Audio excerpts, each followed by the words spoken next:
Méditer jour après jour. Christophe André. Désordre émotionnel. L'expérience de ce que nous éprouvons émotionnellement n'est ni toujours agréable, ni toujours déchiffrable. Certes, le désordre des émotions peut parfois être fécond, mais il peut aussi conduire à la plus grande confusion. Alors nous pouvons éprouver la tentation de la fuite, dans l'action ou la distraction. Il y a aussi la tentation de l'hyper-contrôle, interdire aux émotions douloureuses d'être là, s'interdire de les ressentir. Ce qui est logique, mais problématique. En procédant ainsi, en essayant de nous couper de nos sensations et de nos ressentis, nous nous exposons à ce que les neurologues appellent une désafférentation, et donc à une imputation de notre intelligence émotionnelle.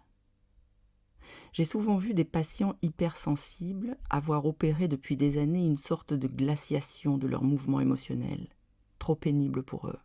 Cela me fait penser au permafrost, cette couche de terre gelée sous la glace et sur laquelle rien ne peut évidemment pousser, existence et sensibilité appauvries par l'excès de protection. La pleine conscience va à l'encontre de notre tendance naturelle à retenir l'agréable et à repousser le désagréable. C'est pour cela que les séances et les exercices ne sont pas toujours des moments confortables. Encore une différence avec la relaxation. Dans la pleine conscience, on accueille les ressentis émotionnels négatifs ou douloureux, on leur permet simplement d'être là.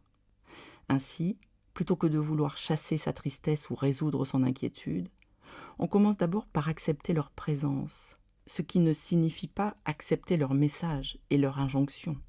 Permettre à sa tristesse ou à l'inquiétude d'être là, c'est constater que nous sommes tristes, mais pas forcément croire tout ce que nous chuchote la tristesse, comme par exemple « cette vie ne vaut guère la peine »,« à quoi bon agir ?» ou pour l'inquiétude « il y a un danger », « tu dois vite agir et trouver des solutions ». Les patients anxieux ou déprimés n'aiment pas qu'on leur dise de commencer par permettre à leurs affects d'être là. Ça les scandalise un peu. J'ai toujours, disent-ils, essayé de faire le contraire, de ne pas souffrir. Et ça leur fait peur. Si j'ouvre les vannes, si je baisse la garde, je vais me faire engloutir par la souffrance. Mais non, rassurez-vous, ça ne se passera pas ainsi. Nos émotions négatives sont comme des animaux ou des humains que l'on voudrait calmer. Plus on se jette sur elles pour les repousser, les ligoter ou les enfermer, plus elles se débattent et peuvent nous faire mal.